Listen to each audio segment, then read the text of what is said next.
Nina somo fupi ambalo litakufanya utoke viwango vya kawaida uende viwango vya juu. I receive. Somo langu linaitwa mamlaka juu ya mataifa. Oh yes. Andika. Mamlaka juu ya mataifa.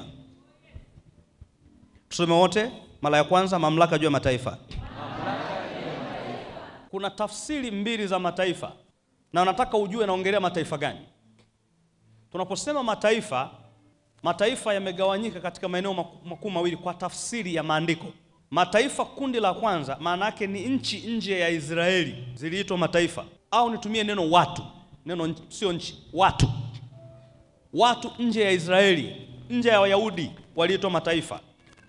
Kwa hiyo ukimkuta mtu yeyote kwa zama zile ambaye alikuwa ni nje ya Wayahudi, si Myahudi, waliitwa mataifa, na lugha iliyotumika hapa waliitwa Gentiles. So Gentiles ilisimama kuwakilisha watu wengine nje ya Wayahudi au nje ya Israeli. Lakini neno mataifa, tafsiri nyingine ambayo inafanana na hiyo, naomba nisikuchanganye. Tafsiri ya kizamani, mataifa yalikuwa ni nje ya Wayahudi. Lakini tafsiri ya kisasa yenye maana hiyo hiyo, usichanganye. Tunaposema mataifa maana yake ni watu wa nje ambao hawajaokoka, wasiomwamini Kristo, kwa tafsiri hiyo. Lakini kwa Agano la Jipya tunaposema Gentiles, who are Gentiles now in New Testament? Watu gani ni Gentiles? Ni wale ambao hawajamwamini Kristo, hawajaokoka. Wale ni Gentiles, ni nje ya taifa takatifu la Mungu. So hii ni tafsiri mojawapo ambayo imegawanyika sehemu mbili. So tafsiri ya kwanza ya mataifa ni watu walio nje ya watu wa Mungu. Kwa zamani ilikuwa ikirifaa walio nje ya Israeli, lakini kwa sasa inalifaa walio nje ya wokovu, wanaitwa mataifa. Lakini lugha wanaoitwa wanaitwa Gentiles. Somebody say Gentiles. Hiyo ni tafsiri ya kwanza. Lakini tafsiri ya pili ya mataifa ni nini?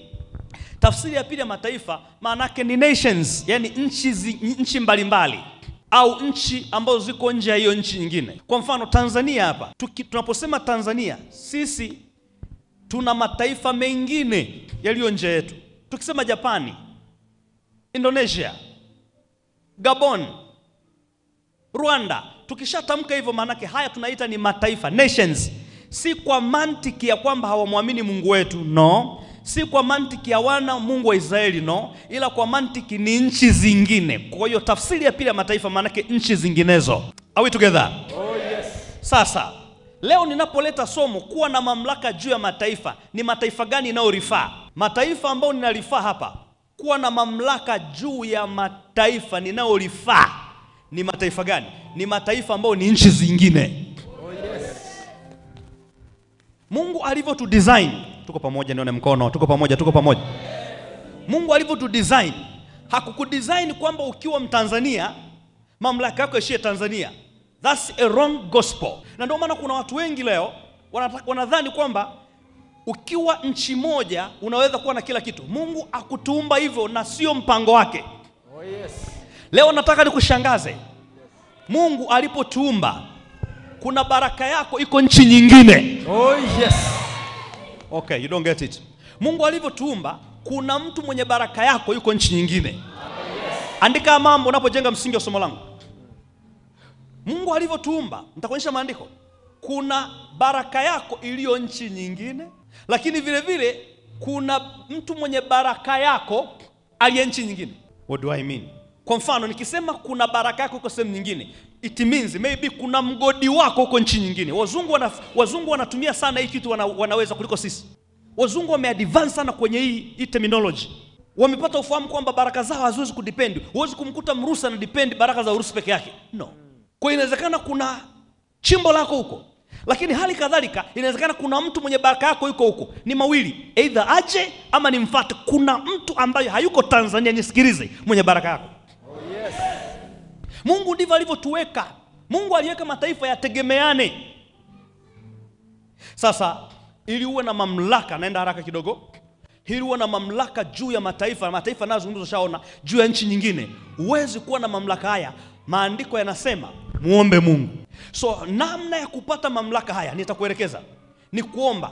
Na tunaombaje namna gani? Unisikilize. Mwisho wa somo hili nataka uwe na mentality ya kwamba kule Korea kuna kitu changu. Oh yes sir. Upande umeanza kuchangamka sasa. Yes sir. Nadhani mlikuwa mchangamki, mlikuwa mnasubiri niongee mambo ya mataifa. Oh yes. Nadhani nyie ni wa kimataifa zaidi. Oh yes. Nilikuwa namwambia mtu mmoja, nikamwambia haijalishi Yanga atachukua makombe mangapi au Simba, kama hajachukua kombe la Afrika hawezi kuwa na heshima. They are local. Kwa sababu heshima lazima itoke nje au show yuko kwenye Biblia. Yes. So nataka nikuonyeshe kwamba Mungu amesema tuombe. Tunapoomba Mungu anatupatia mataifa ni yake. Yes. Nataka kwa muda wako uende, sio sasa hivi. Nataka kwa muda wako utakaopata utaenda YouTube kwangu. Utakapoenda YouTube utaangalia somo linaitwa kanuni za kupata kibali nchi za nje ili ni jingine najitegemea. Kwa muda wako utaenda kwenye YouTube yangu ya Apostle Mtalemwa. Utajifunza somo linaitwa kanuni za kupata kibali nchi za nje. Kanuni ya kupata kibali nchi za nje. Nimeliposti hili somo miezi kama 5 iliyopita. Ukichukua hili somo ukachanganya na hili la leo, utagundua kwamba dunia na vijazavyo Mungu amekupa wewe. Oh yes, I receive. Mungu anasaka umuombe. Angalia Zaburi ya 2 mstari wa 8. Uniombe nami nitakupa mataifa kuwa urithi wako na miisho ya dunia kuwa miliki yako. Wow. Afu wameitikia watu 3 peke yao. I receive. Tunaombaga vitu vidogo sana. Nataka mwisho wa ibada hii, nataka uwe na global mentality. Oh yes. Wamenyamaza tena, nijaribu hapa. At the end of this service, yes sir, I want you to have a global what? Mentality. Usifikirie usiwe na mentality ya kijiji. Mentality ya Arusha. Yes. Ulizaliwa wapi? Arusha. Ulisoma wapi? Arusha. Ulichumbia wapi? Arusha. Mlivunja uhusiano wapi? Arusha. Unaishi wapi? Arusha. Nataka uwe na global mentality kwamba Mungu anataka nimiliki Malaysia. Oh yes. Mungu anataka nimiliki Brazil. Oh yes. Haya bakasoko pradia. I receive. Iwe ni mwana michezo, yes, nataka uende kimataifa. I receive. Iwe ni mfanyabiashara, yes, nataka uende kimataifa. I receive. Wengine hata ikibidi uolewe kimataifa. I receive. Ni sawa kabisa kibiblia. Ukija kwa ubiri ndo kabisa, enendeni ulimwenguni mwote. Yes sir. Mkahubiri injili kwa kila kiumbe. Oh, yes. Aminie na kubatizwa ataokoka, na asiamini amekwisha kuhukumiwa. Na ishara hizi zitafuatana nao waaminio. Wanaoenda wapi? Brazili. Yes. Waaminio wanaenda wapi? Argentina. Waaminio wanaenda Ufaransa. I receive. So kuna miujiza utaipata. Yes. Ninasema ishara hizi, yes, zitaambatana na hao wanaoenenda kuhubiri ulimwenguni mote. Kuna mambo utayapata yanasubiri uende. Oh yes. Na leo nimekuja kuomba. Yes. Mungu atakupa mataifa. I receive. Mungu atakupa mataifa. I receive. Nataka nijue, are you ready? I am ready. Kuna mwingine haoni muhimu, lakini kadri ninavyohubiri utaona kuna umuhimu wa mataifa isa. Kuna umuhimu wa nchi nyingine. You will never make it. Tafuta tajiri yote duniani ambaye ana connection na nchi zingine, niletee. Ndio maana unashangaa hata wasanii sasa hivi anajitahidi atoke, aende kimataifa. Hata kama hawezi kwenda Ulaya, ataenda nchi jirani. Huwezi kutoka bila kuwa connected na mataifa mengine. Ni kanuni ya Mungu.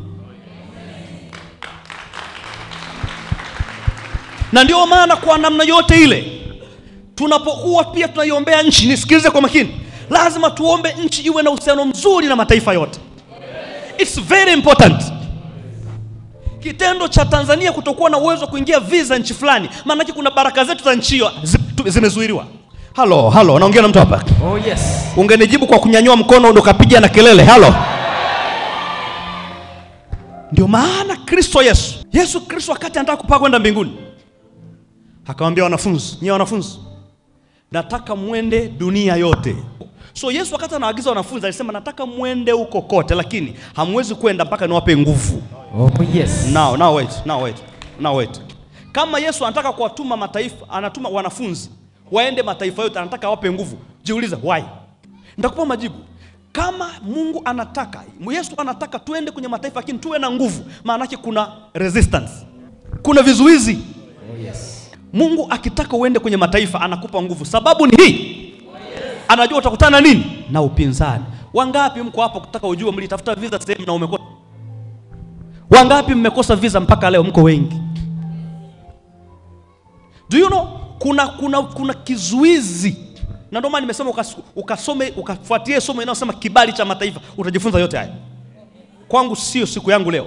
So Mungu alipotaka tuombe ili atupe mataifa, kwa lugha nyingine alitaka tuombe atupe nguvu ya kumiliki hao mataifa. Oh yes. Matendo 1:8. Nataka kanisa zima tusome 1 2 3 kwa nguvu sana.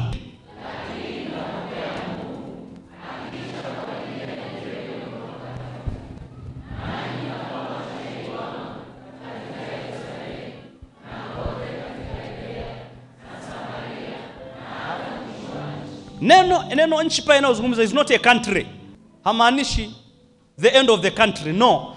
Neno mwisho wa nchi maana yake mwisho wa dunia au mwisho wa ulimwengu. Ndo tafsiri neno nchi pale. Weka NIV ili watu wajue anaposema mwisho wa nchi maana gani. But you will receive power. Utapokea nini? Somebody shout power.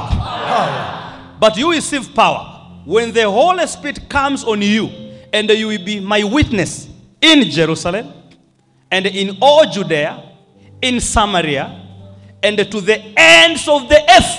Katika miisho ya dunia ambayo nimekuambia mingine iko kaskazini, mwingine kusini. Mungu anasema unatakiwa uende kula, but how do you go? You are not go without having what? Power. Yes. You must be covered by the power of the Holy Spirit. Oh yes. Sasa ujiulize why? Kwa nini mimi niende Japani lakini nahitaji nguvu ya Mungu? Ili ujue kwa nini unahitaji nguvu ya Mungu, lazima uende Isaya 10:13. Lazima uende Isaya 10:13. Angalia. Isaya 10:13 itakuambia kwa nini unahitaji mamlaka, kwa nini unahitaji nguvu kwenda nchi zingine.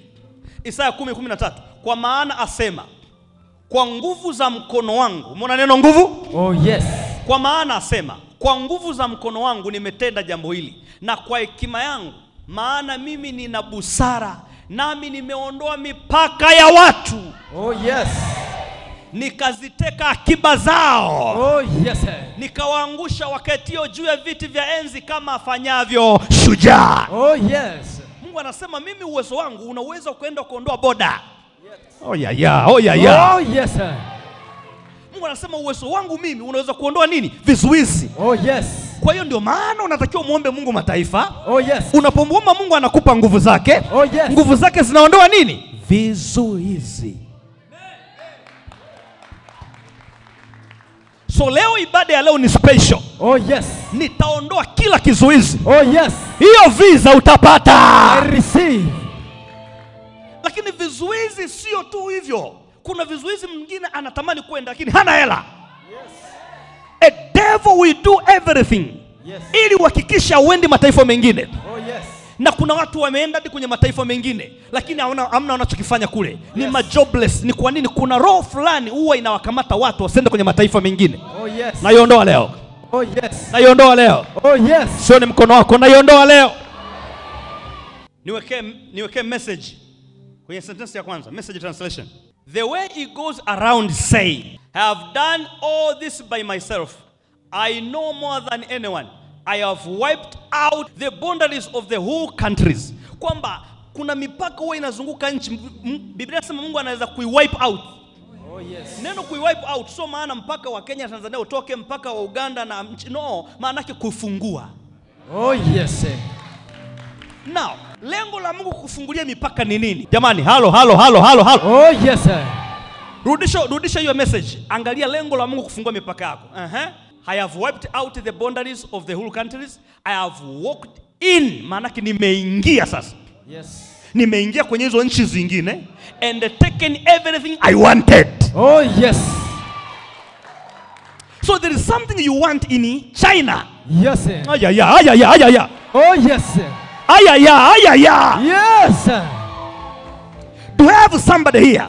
Yes. Who say there is something that I want in Japan? Oh yes. Inawezekana ni gari lako. Yes. Inawezekana ni masomo. Yes. Unatafuta scholarship. Yes. Inawezekana ni nini? Yes. But nataka useme there is something I want there. Sema hivyo.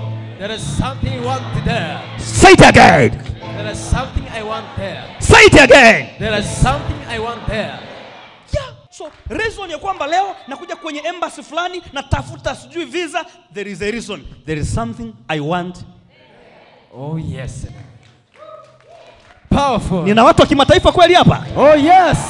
Arusha, nina watu wa kimataifa. Oh yes. Watu wa Arusha nione mkono wako. Watu wa Arusha nione mkono wako. Yes. Wao uliye kwa njia ya mtandao. Yes. Wewe wa TV na wewe wa mtandao wa kijamii.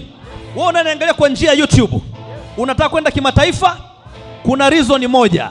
Biblia inasema you will walk in and take everything you want. Nikikuombea leo. Yes. Nikikuombea leo. Yes. Kuna mahali unataka kufika, utafika. Utachukua mema unayotaka. Yes. Na utaondoka nayo kwa jina la Yesu. Watu wanaoamini waseme amen. Amen. So Mungu anasema kuna kitu kipo. Endelea kuweka pale. Mimi nataka leo nikitoka humu ile mentality tunaitaga local mentality ife. Oh yes. Oh yeah. Yes sir. Yes, inaweza kawa unafanya vizuri kibiashara, but maombi yangu leo lazima nikuconnect na Waarabu, lazima. I receive. Anasema I have wiped out the boundaries of the whole countries. I have walked in and taken everything I wanted. I charged in like a bull and dropped their king from their thrones. Hello. Oh yes. Now, swali langu kama umeangalia, usitoe andiko. Rudisha. Nataka mtu angalie andiko. Alafu nataka unijibu kwa sauti kama unajiamini. Je, Mungu amefungua mipaka ya nchi ngapi? Iko wapi pale? I have wiped out the boundaries of how many countries? Whole countries. Is it half? No. Only 5? No. Wewe kutaka kuzunguka nchi nzima ni maamuzi yako tu. Oh yes sir. Yeah. Yes. Kwa sababu Biblia inasema hakuna mpaka uliobaki ambao Mungu hajaufungua. Oh yes. Inawezekana nchi ile hawatuhitaji sisi. Yes. Lakini tukiomba leo watatutaka tu. I receive. Mwambie mwenzako watakutaka tu. So nataka mambo muelewe. Sitaki mtu ambaye anakaa kilokoloka, nataka kuomba tu, naomba Mungu anisaidie nilale salama. Ukishamaliza kulala salama una hela. Na kwa nini ulale salama na una hela? Nataka tu Mungu anisaidie niamke salama. Mimi cha msingi uzima. Unakula nini? Mimi cha msingi uzima. Wewe uzima utaendelea kuwepo, unauna chakula. Kuna vitu vyako ambavyo viko somewhere. Lengo la kuishi duniani nataka ubadilike na wewe ujue kwamba naishi duniani kuna mahali natakiwa niende, bado sijafika. Oh yes. Nyanyua mkono, sema muda wa kuondoka bado sana. Sema muda wa kuondoka mimi bado sana. Muda wa kuondoka mimi bado sana. Kuna mahali natakiwa niingie. Kuna mahali natakiwa nichukue vitu vyangu. Na sijafika. Nataka kila mtu awe ananiitikia aseme oh yes, okay? Oh yes. Swali la kwanza, unaamini kuna nchi unatakiwa uende? Oh. Swali la pili, unaamini kuna vitu vyako kule nje? Swali la tatu, unaamini wewe vitu vikija vitakuinua sana maisha yako? Oh yes. Kama unaamini sasa vipokee. Pokea hivyo vitu. Pokea hivyo vitu. Pokea uwezo huo. Utaenda nchi ambayo utakusudia. Kuna mahali hata usipopanga. Yes. Baada ya maombi haya, yes, milango itafunguka. Na kuona unaenda mbali. Na kuona unaenda mbali. Unaenda nchi nyingi. Nenda kachukua vitu vyako. Sema napokea. Napokea. Msalimie mwenzako kimataifa. Kidogo tu ta. Mwambie mwenzako usinibinye kama kijijini. Mwambie nisalimie kimataifa. Mpe 5 hivi kimataifa. Vigelegele upande huu.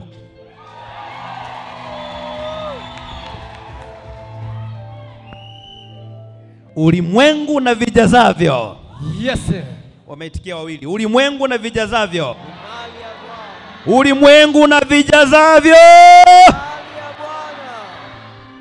Isaya 10:13 imetuambia, nitaondoa vizuizi, nitaondoa mipaka ya nchi sio chache, nchi zote duniani, nami Mungu nitaingia humo na kuchukua vitu nivitakavyo. Wakati Mungu anasema hivi, halikuwa haji na miguu yake, maana yake alikuwa anawaambia watu wake ndio watakaoenda huko na kuchukua vitu wanavyotaka. Amen. Na watu leo ni watu nilionao hapa Arusha. Oh yes. Ni watu hao wanaoniangalia kwa njia TV, wanaoniangalia kwa njia YouTube na mitandao mingine ya kijamii. Mungu atakutumia wewe kwenda kuchukua mali, na unachukua unaondoka nazo, na Mungu atakufanikisha kwa nguvu zake. Ndio maana akasema mniombe nami nitawapa mataifa kuwa urithi wenu. So key, usisahau, ni prayer. Ufunguo ni nini? Maombi. Ufunguo ni nini? Zaburi, usisahau Zaburi 2 mstari wa ngapi? 8. Niombe nikupe mataifa ukayarithi. Uniombe nami nitakupa mataifa kuwa urithi wako, na miisho ya dunia kuwa miliki yako. Kwa hiyo inaanzia kwenye prayer. It begins with prayer. Oh yes. So leo ndio maombi nitakayoombea. Niwaombea maombi leo? Oh yes. Kama kuna maombi nitaomba kwa nguvu leo ni hayo. Oh yes. Sasa tujiulize jambo. Tunapokuwa Mungu ametufungulia milango ya kuingia kwenye mataifa, ni mambo gani ya muhimu ya kufanya? La kwanza, nataka ujue, sababu tunajikuta kuna watu milango inafunguka, anaenda kule, there's nothing to do, ni kama umeenda kuzurura. Mambo gani ambayo tunatakiwa tuyajue kibiblia? Mimi siongee mambo yenu binafsi, ambayo Mungu anategemea tukienda katika mataifa tuyafanye. Jambo la kwanza ni kutangaza habari njema za Mungu. That's number 1. Na hii nikisema namba moja before nyingine, listen, nataka kufundisha kanuni ili Mungu asije akakuona kama wewe ni mtu wa hasara. Kila mtu aniangalie. Wengi mnasafiri, hata kuna watu hapa mnaenda Afrika ya Kusini, mnaenda nchi mbalimbali. Unapoenda kwenye nchi, kanuni hii tafadhali zingatia, na Mungu atakubariki sana. Sio niongeje muelewe nyie? Oh yes. Unavyoitikia taratibu nahisi kama muelewe hivi. Ungeelewa ungeitikia nikakusikia. Oh yes. Iko hivi. Unapoenda nchi yoyote, iko hivi. Hakikisha unapofika hilo nchi usitoke bila kutangaza mambo ya Mungu. Ukitoka hujatangaza mambo ya Mungu umefeli forever. Oh yes. Either watu wawe wengi, awe mmoja, lazima uproclaim good news. Oh yes. Utangaze habari njema za Mungu. Ndio, yes. Listen. Mungu hakupeleki kule kwa sababu ya kwenda tu kwenye kutalii, sio kufanya nini. Hayo ni makosa makubwa mnafanya. Na God is not happy. Ukitaka Mungu awe anabariki kila safari yako, oh yes. Unapoenda, hata ukiamua kwenda Uganda hapo, the moment uko Uganda, find people and preach them about Jesus. Oh yes. Ndio kazi ya Mungu. Mungu anasema enendeni. Kwa hiyo ndio lengo la kwanza. Mimi sisemi kila mtu ni mhubiri kama mimi, lakini iko hivi. Unapoenda kwenye nchi nyingine, wewe usimuokoka, si unamwamini Mungu, waambie watu juu ya uzuri wa wokovu, uzuri wa kumpenda Mungu, uzuri wa kumtumaini Mungu, uzuri wa kuweka imani yako kwake, uzuri wa kumtegemea na Yesu miungu. Find people. Even a single person is okay. Even one person is enough. Make sure unatangaza injili kwa mataifa. Nyosha mkono, sema I am an international preacher. I am an international preacher. Say it again. I am an international preacher. Sema kwa Kiswahili, mimi ni mhubiri wa kimataifa. Mimi ni mhubiri wa kimataifa. Si lazima uitwe pastor. No. Unapovuka boda, tangaza juu ya Mungu. Amen. Utakutana naye kwenye gari, utakutana naye kwenye ndege. Mimi naongea sana kwenye ndege na wakana nao. Do you know Christ? Who is Jesus? Jesus died. Jesus is like this. He will come again. He can forgive your sin. Really? He can bless you. Halafu mwisho naomba, let me pray for you. Wengine wanakataa, wengine wanakubali. I don't care. Cha msingi nimefikisha ujumbe. Yes. No. My brother, who can reject prayer? Just pray for me. Naanza kumwombea. Nachukua namba zake. Siku moja ananipigia simu, my brother, how are you? We met in the flight. I am in France. My brother, that prayer is powerful. God made a way. Powerful. Make sure unapokutana na mtu tangaza habari njema, ndio lengo. Marko 16:15 mpaka 16. Akawaambia, enendeni ulimwenguni mote mkaihubiri injili kwa kila kiumbe. Aaminie na kubatizwa ataokoka, asiamini atahukumiwa. Angalia 16 anatuambia si lazima aokoke. Issue ya wao kuamini sio ya kwako. Sio kazi yako. So unatoka hapo unaenda China, wewe unawaza tu mizigo. Wakati wa China wanaabudu miungu. Why usijiulize why Mungu alinifungulia mlango kwenda kule kwa Wahindi wanaoabudu ng'ombe? Kwa nini Mungu alinifungulia mlango kwenda kwa watu hao? Kwa nini Mungu anakufungulia mlango kwenda Amerika kwa ambapo kuna watu ni mashoga? Kwa nini Mungu anakufungulia mlango? You don't even think about that. Kwa nini Mungu alinifungulia mlango kuja kusoma hapa Ujerumani? Wengine mnaniangalia kwa njia TV na kwa njia mitandao huko, mwingine mko Amerika, wengine mko China, wengine mko Indonesia, wengine mko Uturuki, wengine mko Falme za Kiarabu. Do you know why uko pale? Do you think kwa sababu ulikuwa na hela tu ya kusafiri? Wangapi nadhani walitafuta visa wakakosa? Wangapi walitaka kwenda wakaugua kwenda? Wewe kwa nini Mungu alikupa namna ya kwenda? God want you to proclaim his name. Yes. So wewe Mungu akikufungulia mlango, hilo ndo la kwanza. The primary reason why God will open the boundaries is because he wants you to preach good news. Yes. Ni la kwanza. You may not preach like me, lakini kumwambia mtu habari ya Kristo anavyookoa, Yesu anavyoponya, can't you do that? Yesu anavyowapenda watu, you can do that? Inua mkono kwa nguvu watu wote, sema katika jina la Yesu. Katika jina la Yesu. Sikusikii, katika jina la Yesu. Katika jina la Yesu. Mungu, uliyeziumba mbingu na nchi, ukayaweka mataifa yote, nami nimetambua lengo la kunifungulia mipaka. Lengo la kunifungulia mipaka ni ili niingie ndani, nihubiri neno lako, nitangaze jina lako. Piga kelele, Mungu nisaidie kuanzia leo. Mungu nisaidie kuanzia leo. Sema amen. Amen. Ya pili, kwa nini Mungu anakufungulia milango ya kwenda kwenye nchi zingine? Kama tulivyoona kwenye Isaya 10:13 anasema nitaondoa mipaka. Anataka uende ukafanye kitu kinachoitwa investment, uwekezaji. Oh my God. Yaani watakayeelewa nitashukuru na nitafurahi. Oh yes. Kawa ukafanya uwekezaji. Hebu nifanye iwe ndefu kidogo. Uwekezaji na biashara viende pamoja. Kafanye biashara na uwekezaji. Ndio lengo. Hivi wewe unaenda tu eti mtu anaenda Dubai, unapiga picha. Ni utahira wa kiwango cha lami. Kwa hiyo unamuulize, do you have any business in Dubai? No. So kinacho kupeleka Dubai nini? Kupiga picha kwenye mpoli? Ni kupiga picha kwenye majengo marefu? Really? Ndio kinacho kupeleka Dubai? Ni kwenda kule porini, wanahitaji wapi? Jangwani kule Sahara, na kupiga picha kwenye pikipiki.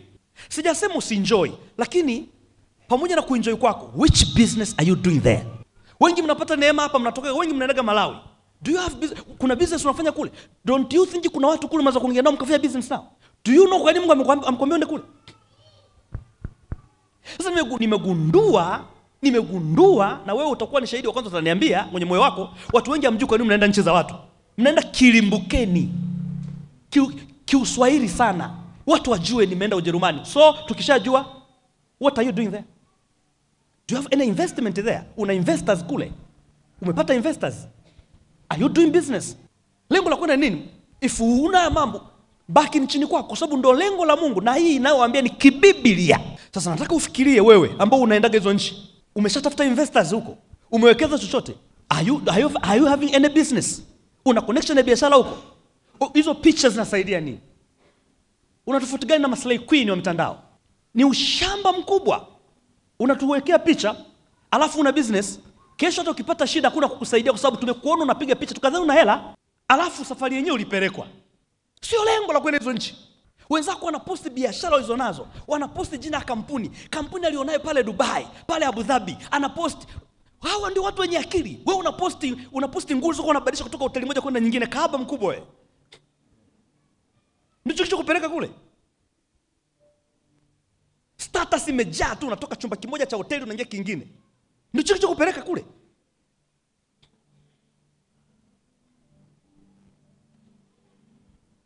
Kitabu kile cha Mhubiri 11 mstari wa kwanza na wa pili, lakini tutasoma katika Good News Translation.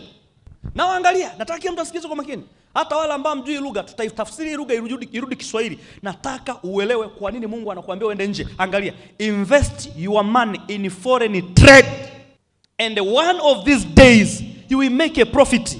People are making profit, you are making photos. People are busy making profit, you are making photos. Unaenda Photoshop. You are going there to make profit. Angalia, invest your money in foreign trade. Wekeza pesa yako katika biashara ya nini? Ya kigeni au ya kimataifa. Ndio tafsiri yake. Anasema mojawapo ya siku hizi, one of these days, mojawapo ya siku, inawezekana isiwe leo, lakini mojawapo ya siku utapata faida. Wewe mojawapo ya siku unatengeneza picha. Picha za kusaidia nini? Ulimbukeni. Okay, unatuonyesha picha ya jengo kubwa, ni la babako, ni lako. Hilo jengo unaopiga na kuonyesha, unamtangazia mtu business bila kujua. Hili ndio jengo refu kuliko yote, la kwako. That's a business of someone. Unafanya business bila kulipwa. Unafanya matangazo bila kulipwa. Ni chiko cha kupeleka, tuonyesha jengo refu. Anasema you have to go there, invest and make profit. Oh yes. Now, mstari wa pili. Put your investments. Ufanye uwekezaji mwingi, investments. Put your investments in several places. Neno places pale inasimama baada ya countries. Oh yes. Nchi hii. Put your investments in several places. Many places, even because you never know what kind of bad luck you are going to have in this world. Anataka kuzungumza hapa. Hujui kwamba kuna baa gani, hujui kwamba kuna balaa gani, una pigo gani litakuja. Kwa sababu kama limekuja hilo pigo, kwa mfano kama mtu amewekeza Malaysia, alafu Malaysia yakaja mafuriko, usitoke barabarani kwa sababu umewekeza pia wapi? Japan. Au umewekeza wapi? Brazil. Oh yes. Ninachozungumza hapa.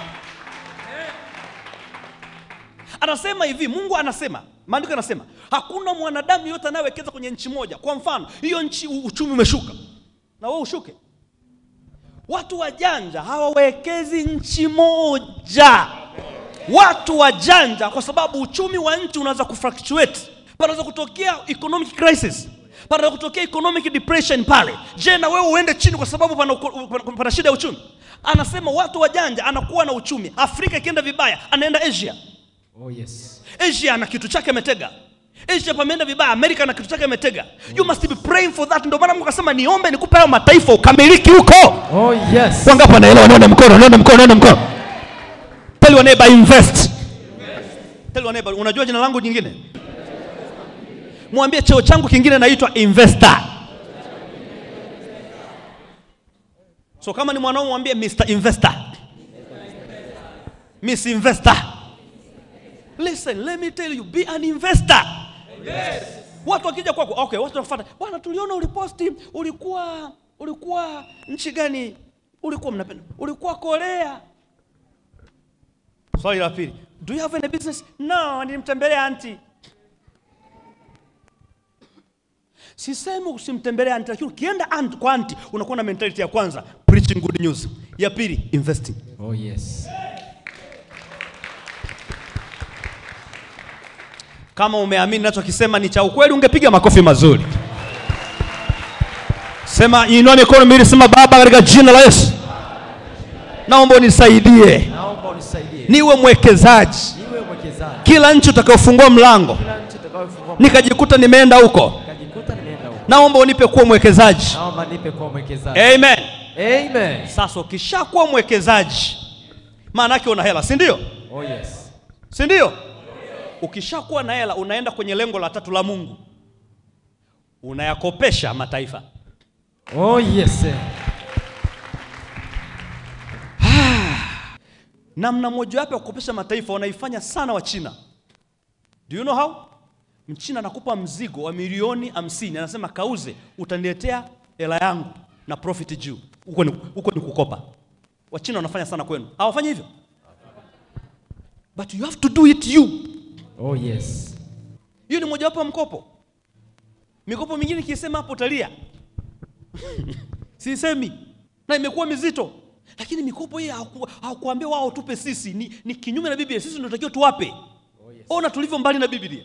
Kitabu kile cha Kumbukumbu la Torati 15 mstari wa 6. Kwani Bwana Mungu wako atakubarikia. Amekubarikia wapi? Kwenye ile investment. Oh yes. Oh yes. Wapo wapata hizo baraka kwenye business. Oh yes. Kwenye foreign trade. I receive. Kwa masiko, kwani Bwana Mungu wako atakubarikia kama alivyokuahidia. Nao utakopesha mataifa mengi, manake nchi nyingine. Nao utakopesha mataifa mengi, lakini hutakopa tena. Hutakopa tena, utayatawala mataifa mengi, usitawaliwe na wao. Ndio maana somo letu linaitwa mamlaka ya kutawala nini? Mataifa. Hapa ndo nimepata ujumbe wangu wa leo. Nataka nizungumze kwa masikitiko makubwa na kila mtu anisikilize. Sisi katika jamii yetu tunatawala nchi zingine. Huwezi kutawala watu kama huwezi kutawala hela. Huwezi kusema naitawala nchi nyingine wakati hiyo nchi inadai. Mungu anasema utaenda kwenye hizo nchi, utazikopesha wewe. Niwe kusikia hapa kama I don't know. Niwe kusikia hapa. Sijajua kama ni kweli au imeshatimia kwamba tunampanga kupeleka umeme wapi? Ethiopia. Sijajua imetimia au hajatimia, sijafuatilia, lakini kwa mfano ikifanikiwa, hii ndio inaitwa ukopeshaji sasa. Kwa lugha nyingine sisi ndio tunakuwa supplier. Yes. Hello. Oh yes. Tumieni umeme mtatulipa. Yes. Nyosha mkono wako sema Guna kabisa sema Kwa pointi hizi nikiangalia maisha yangu, Bwana nisaidie. Bwana nisaidie. So nataka muelewe vizuri kwamba Mungu anasema hivi, nenda katika mataifa hayo, ukishawekeza kinachofuata yakopeshe. Oh yes. Imagine unaenda sehemu, unaingia nchi, wewe hapo nazungumza na wewe, sio kama una imani. Wanakutegemea wewe, unaamua kuwapa vifaa fulani, mitambo fulani, wewe unaipa nchi. Nyosha mikono kwa nguvu sema inawezekana kwa jina la Yesu. Inawezekana kwa jina la Yesu. Sijakusikia, sema inawezekana kwa jina la Yesu. Inawezekana kwa jina la Yesu. Sasa ukishafanya hivyo, ukiwa na uwezo sasa kukopesha, maana yake umeaminika nini na nini, inakuja namba 4. Namba 4 unafuata makazi kwenye nchi hizo. Oh yes.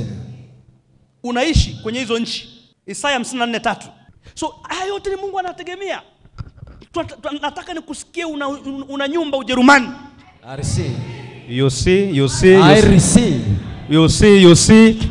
Nataka nisikie una kiwanja Amerika. I receive. Una viwanja Afrika ya Kusini. I receive. It's not a sin. Kumbuka Mungu hajafungiwa Tanzania. No, Mungu hakufungiwa Tanzania. Mungu ni Mungu wa ulimwengu. Mimi ni Mungu juu ya wote wenye mwili. Naangalia.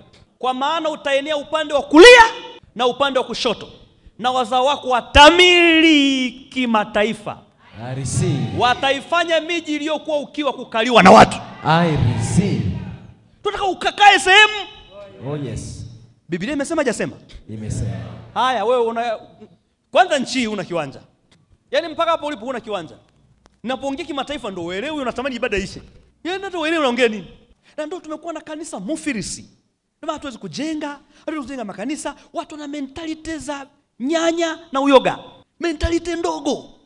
Hawazi globally. Wakati Mungu anasema no, kuna miji kule natakiwa mkakae. Yes. Somo la andiko tena. 1 2 3 kwa nguvu zote.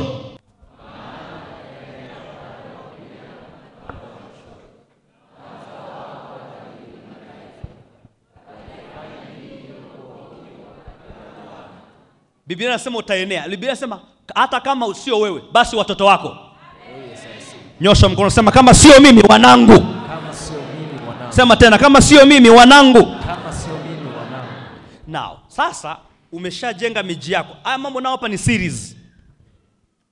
Umeshajenga miji yako kule au umepangisha kule, una kiwanja chako kule, una kampuni yako iko kule, yani una makazi, mwingine umepata uraia kule kama ikiwezekana. Ukiamua kuishi kule kulingana na sheria za nchi zao. Sasa Biblia inasema hivi, baada ya hapo utaanza kuwakaribisha sasa nyumbani kwenu. Kwa mfano nimeamua kuwa na nyumba kule. Tayari maana yake nimetengeneza marafiki. Natakiwa na wao waje kuibariki nchi yangu. Oh yes. Oh ya. Kinachofuata ndio lengo la kwenda kwenye mataifa mengine. Unaanza kualika wakufuate. Isaya 55 mstari wa 5. Tazama utaita taifa usilolijua. Neno usilolijua maana yake ambalo sio taifa lako. Tazama utaita taifa usilolijua, na taifa lisilokujua wewe litakukimbilia. I receive. Kwa sababu ya Bwana Mungu wako na kwa ajili yake mtakatifu wa Israeli, maana amekutukuza. I receive. Sasa hapa ndipo tunapata nini? Watalii. Wamenyamaza watu. Oh yes. Nina watu watalii humu ndani. Yes. Siwasikii. Nina watu watalii humu ndani. Oh yes. Nina watu ambao wangependa kupata wageni wa kiutalii humu ndani. Oh yes. Niwaite kwa jina la Yesu. Yes. Biblia inasema wanaitwa. Oh yes. Ngoja leo niwafanyie maombi mazuri. Hautasahau. Rudisha andiko. Uona neno kuita maana yake ni invitation. Can I invite them? Oh yes. Nyosha mkono. Rudia, sema kwa jina la Yesu. Kwa jina la Yesu. Na yaita mataifa yaliyo mbali na Tanzania. Na yaita mataifa yaliyo mbali na Tanzania. Ambayo mwanzo sikuyajua. Ambayo mwanzo sikuyajua. Na yaje kwangu. Na yaje yananikimbilia. Kwa sababu Bwana Mungu wangu, mtakatifu wa Israeli, amenitukuza. Sema mataifa ya Ulaya. Na waalika njoo. Mataifa ya Asia. Na waalika njoo. Mataifa ya Amerika Kaskazini. Na waalika njoo. Mataifa ya Latini America. Na waalika njoo. Mataifa ya Southern America. Na waalika njoo. Australia. Njoo. Mataifa ya Afrika. Njoo. Kwa sababu Bwana amenitukuza.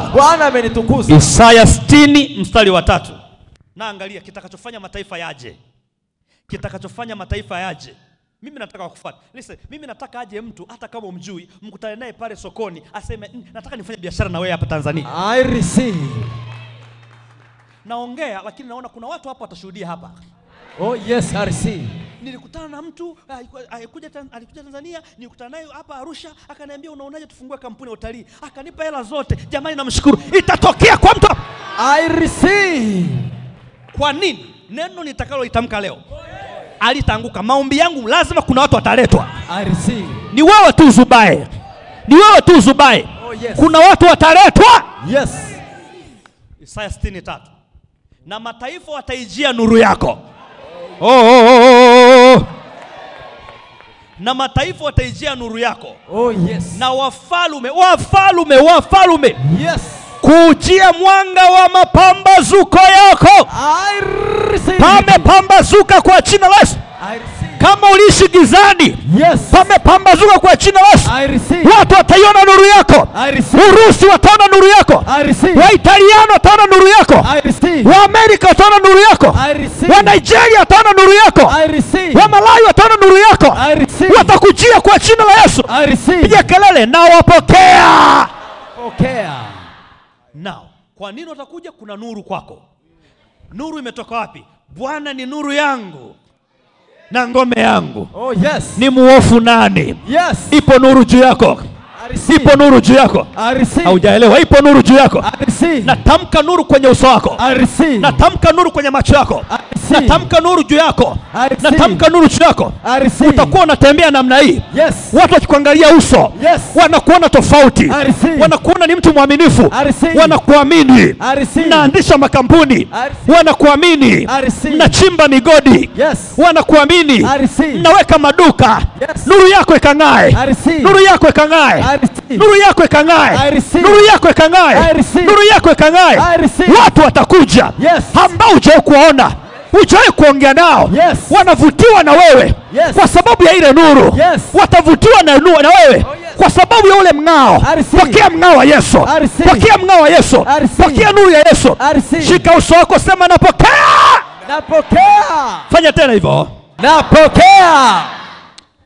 Isaya 60 mstari wa 3 ni mveni mbona anasema watu kitakachowaleta kuna nuru itakuwa inawasumbua. Na mimi nataka nuru yako ianze kuwasumbua mtu ajikute tu anakuota tu. I receive. Oh yeah. I receive. Mimi nataka ifike mahali. Oh yes. Hii point ya ngapi? Ni point ya 4 ya 5. Ya 5 ni kualika. Na kualika sio lazima uende. Biblia inasema kinachoalika cha kwanza ni nini? Nuru yako.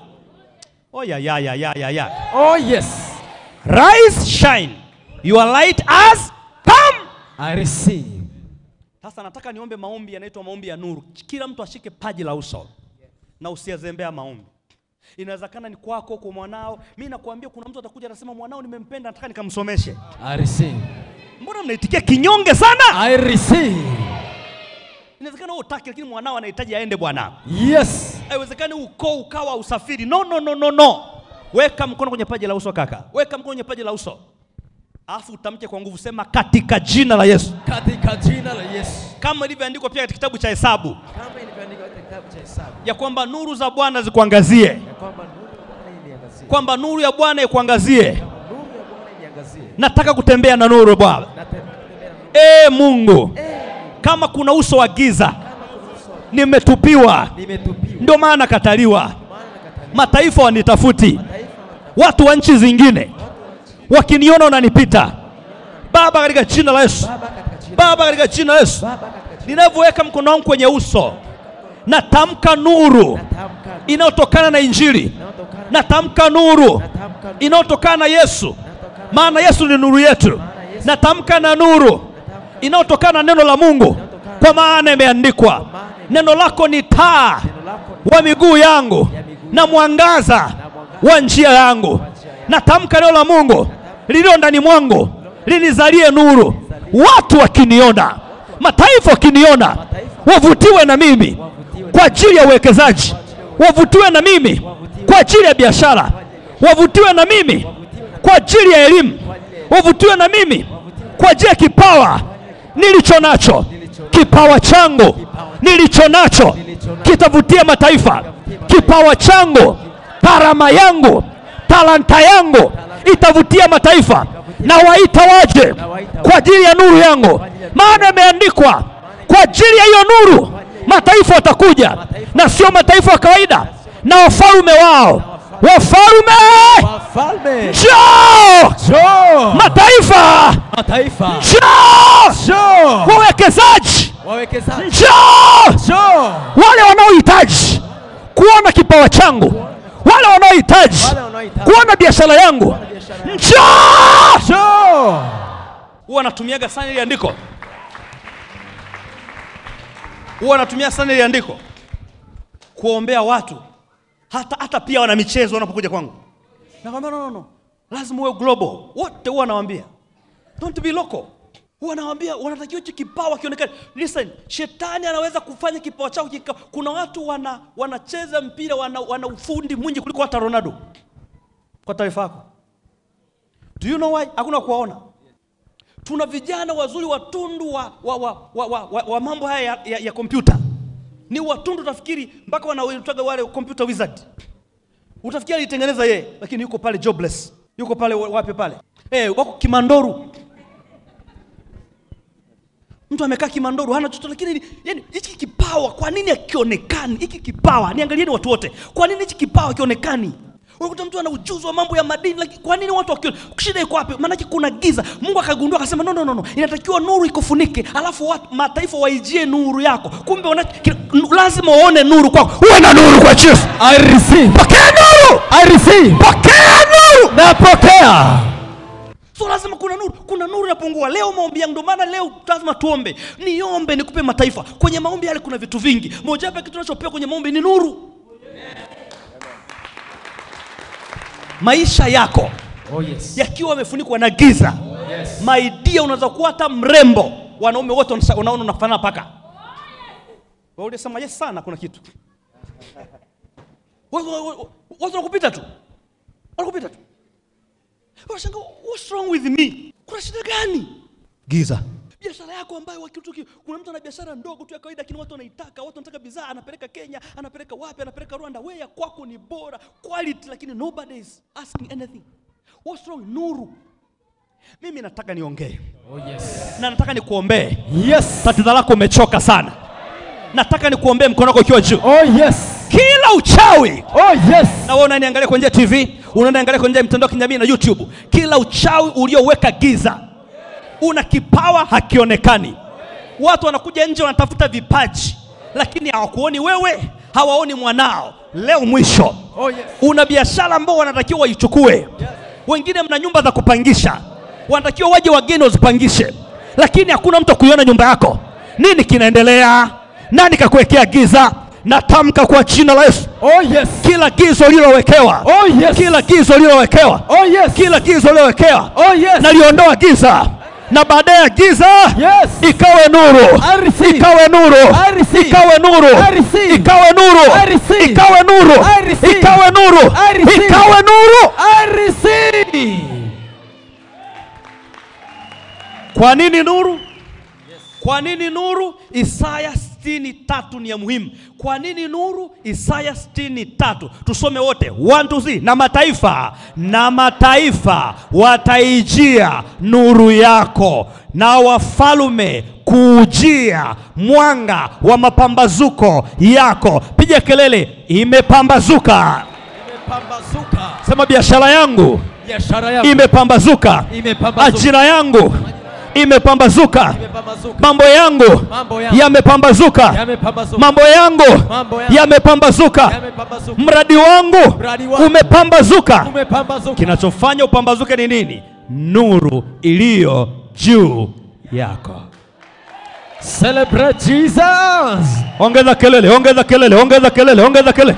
Jesus. Ongeza kelele kwa Yesu, ongeza kelele kwa Yesu. Karabashata kaparaniazo. Oh yes. Nani ameona kuna umuhimu wa mambo na ubiri hapa? Mwambie mwenzako, mshike mkono, mtikise hivi. Mwambie ni mawili. Either uende ama waje. Ama yote mawili. Uende na waje. Mwambie iliyo bora zaidi ni kwenda na waje. Kwenda na waje. Kwenda na waje. Kuwafuata na wanifuate. Na wafuata na wanifuate. Naenda kwao waje kwetu. Naenda kwao waje kwangu. Naenda kwa ndo naitaka mimi hapo. Makofi ya juu kwa Yesu. Okay. Kuna wale wa sina passport. No. Wakati bado no problem. Wakati bado unaitafuta passport, tuombe wale watu waje. Oh yes. Wakati bado unatafuta nini? Passport. Wakati bado hujapata nini? Visa. Tuombe wao wafanyeje?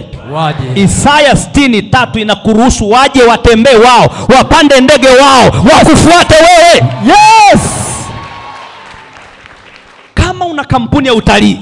Oh yes. Leo ninakuombea maombi special. Oh yes. Watakuja wageni. I receive. Kama wewe ni tour guide. Yes. Watakuja wageni. I receive. Kama unafanya biashara na watalii. Oh yes. Watakuja wageni. I receive. Lakini hawatakuja tu. Yes. Kuna baraka yako watakuletea. I receive. Na tabiri leo hapa. Yes. Utakuja kukumbuka. Yes. Wengine mtajengewa nyumba na watu wa nje. I receive. Wengine mtapewa mitaji na watu wa nje. I receive. Wengine mtakuwa ni mapati na biashara zao. I receive. Wengine mtaingia kwenye ubia na maisha yao. I receive. Ubia na biashara zao. I receive. Natangaza itakuja. Yes. Watu wa Arusha kaa tayari. Watu wa Arusha kaa tayari. Watu wa Arusha kaa tayari. Watu wa Arusha kaa tayari. Watu wa Arusha kaa tayari. Watu wa Arusha kaa tayari. Haya sio maombi. Huu ni unabii. Yes. Huu ni unabii. Yes. Watakuja na waona. Wataleta mema. Wataleta mema. I receive. Yeah. Haya basata kapradiazo. Oh yes. Keti. Ndicho kilichonileta hapa. Swali langu ni mfano gani Mungu anautumia wa kuchanua kwenye mataifa mengine? Mungu anatumia mfano wa maua. Leo kila aliyekuja ibada hii. Oya. Leo kila aliyekuja ibada. Oh yes. Nimeandaa maua maalum. Oh yes. Pande huu amechangamka sasa. Oh yes.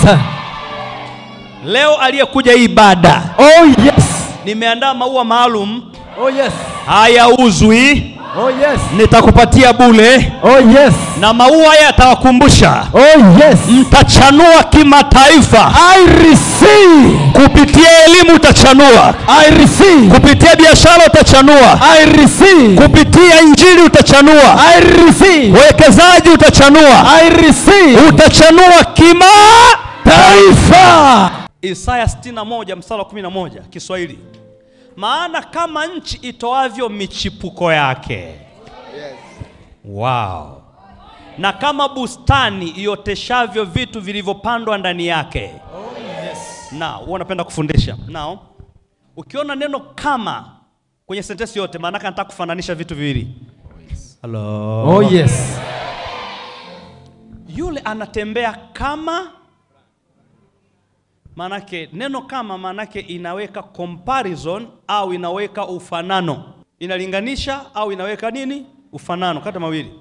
Now, maana kama nchi itoavyo michipuko yake, na kama bustani ioteshavyo vitu vilivyopandwa ndani yake, ndivyo maana yake jinsi ambavyo mimea inachipuka, maua yanavyochipuka inafanana, ndivyo na Bwana Mungu atakavyootesha haki na sifa mbele ya mataifa yote. Oh yes.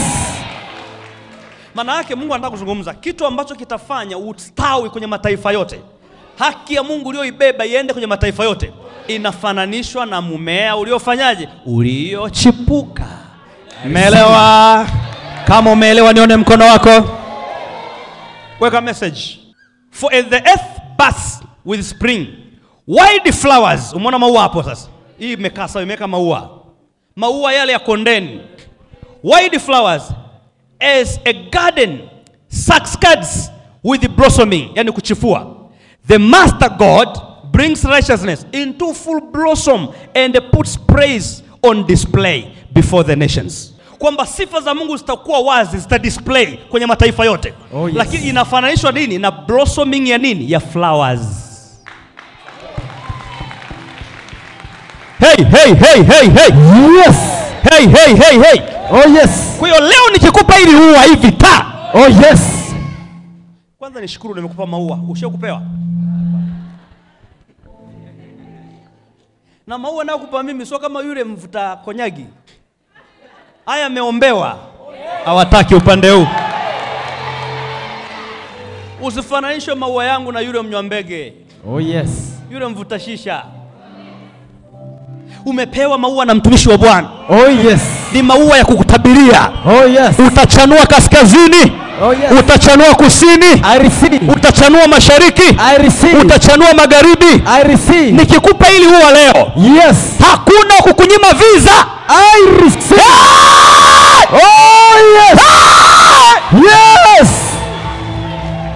Ukienda sehemu kuchukua visa, Yes. kumbuka niliambiwa nitachanua kama maua. Oh yes. Na ndio maana hakuna nchi yote duniani inayokataa maua.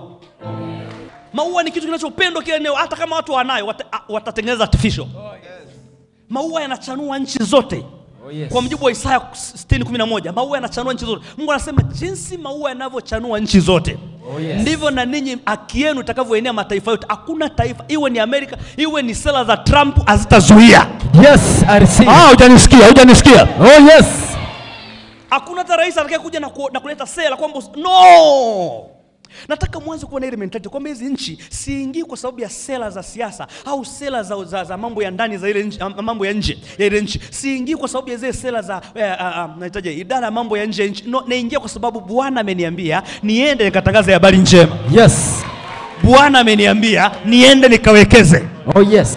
Bwana ameniambia niende nikawekeze. Sio kama mimi naenda kuwekeza unanizuiaje? Bwana ameniambia nikahubiri injili unanizuiaje? Bwana ameniambia nikafanya makazi unanizuiaje? Bwana ameniambia nikakopeshe mataifa unanizuiaje? Nikupe ua? Oh yes. Unijibu bila unafiki. Wangapi wameelewa somo langu? Wangapi wanatamani mataifa yaje na wayafate? Oh yes. Kama sio wewe ni wazazi wako. Oh yes. Kama si wazazi ni wewe mwenyewe. Oh yes. Kama sio wewe ni wanao. I receive. Na wajukuu wako wataenda mataifa yote. I receive. Nchi sio za wazungu. Oh yes. Nchi sio za Afrika. Oh yes. Nchi sio za Waarabu. Oh yes. Nchi sio za Wahindi. Oh yes. Nchi sio za Wabudha. Oh yes. Nchi ni ya Bwana. I receive. Ulimwengu na vijazavyo ni mali ya nani? Ya Bwana. Amerika mali ya nani? Ya Bwana. Tanzania mali ya nani? Ya Bwana. Indonesia mali ya nani? Ya Bwana. Gaboni mali ya nani? Kenya mali ya nani? Ya Bwana. Ufaransa mali ya nani? Ya Bwana. Ndio maana kwa kuwa ni ya Bwana akasema niombe mimi nitakupa hayo mataifa uwe urithi wako. Simama juu. Kwa muda huu bila kuchelewa, nataka tuwape watu wote maua. Kama ilivyo katika Isaya 61 na ule mstari wa 11, ya kwamba kama maua yanavyo blossom, yanavyochanua, ndivyo utakavyoeneza haki za watu wako kwenye mataifa yote. Huyu mtu kwa ua hii inavyochanua, hakuna kukosa visa. Hata kosa wageni wanaokuja kwake. Hata kosa wateja. Wanaye hawatakosa scholarship. Hawatakosa visa. Hawatakosa kupendelewa na watu. Katika jina la Yesu. Amen. Njoo chukue ua lako au unaenda nje.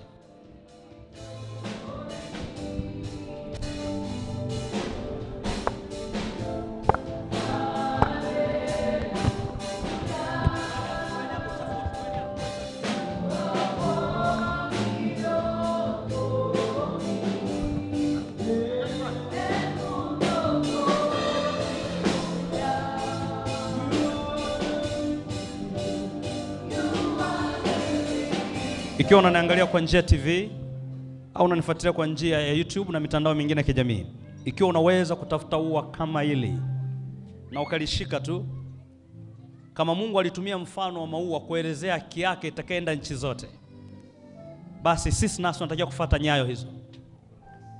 Naliinua ua hili juu pamoja na ua lako hilo.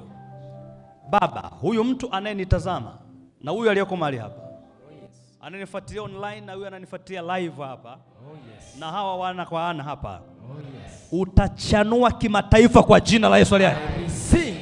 Wanao watachanua. I receive. Ndugu zako watachanua. I receive. Kanisa lako litachanua. I receive. Nchi yetu itachanua. I receive. Kwa jina la Yesu Kristo. I receive. Nataka uanze kuomba kwa nguvu. Yale unataka uchanue kimataifa. Je, ni biashara? Je, ni masomo? Je, ni kitu gani? Je, ni huduma? Make a prayer. Make a prayer. Make a prayer. Yes. Make a prayer. Yes. Make a prayer.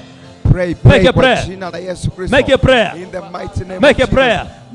Make a prayer. Tamka kitu. Yes. Tunatangaza utalii unachanua. Yes. Kwa jina la Yesu Kristo. Hiyo biashara ya madini Yes. inachanua tena. Yes. Kwa jina la Yesu Kristo tunaenda kuchanua. Tunachanua tena. Tunachanua tena. Kwa jina la Yesu Kristo. Hayo mteja anapatikana kwa mamlaka ya jina la Yesu Kristo. Hao watalii wanapatikana kwa jina la Yesu Kristo. Safari za nchi ya nje zinatokea tena, maana tunachanua tena kwa jina la Yesu Kristo. Pray the prayer, pray the prayer. Chanua, chanua kwa jina la Yesu Kristo. Yes. Amuru kuchanua. Yes. Kwa mamlaka ya jina la Yesu Na Kristo. chanua. Watoto wako wanachanua. Na chanua. Hiyo elimu inachanua. Yes. Katika In jina la Yesu Kristo. Jesus name. Sifa mojawapo ya maua. Oh yes. Maua ni kitu ambacho kinaweza kutoa nyuki mbali, Oh yes. wakaja kutengeneza asali pale. Oh yes. Maua yanaweza kutoa nyuki mbali, wakaja kuchukua. Si unajua nyuki wanachukuaga vitu kwenye maua. Oh yes. Wanatengeneza nini? Asali. Piga kelele, sema mimi hapa. Mimi hapa. Mataifa yatakuja. Mataifa yatakuja Kutoka mbali sana. kutoka mbali sana. Watu watakuja kutoka nchi za mbali. Watu watakuja kutoka nchi za Watakuja kama nyuki Watakuja kama nyuki ili kutengeneza asali. ili kutengeneza asali. Kuna asali inatengenezwa Kuna asali inatengenezwa kupitia mimi. kupitia mimi. Nitaonekana kutoka mbali. Nitaonekana Nitachanua nitachanua katika jina la Yesu. katika jina la Yesu. Nitahesabu ya kwanza, unasema ime, ya pili mpaka 7. Ya kwanza. Amen. Namba 2. Amen. Ya 3. Amen. Ya 4. Amen. Ya 5. Amen. Ya 6. Amen. Ya 7. Amen. Yatakuwa hivyo kwa jina la Yesu. Oh yes. Sema amen. Amen.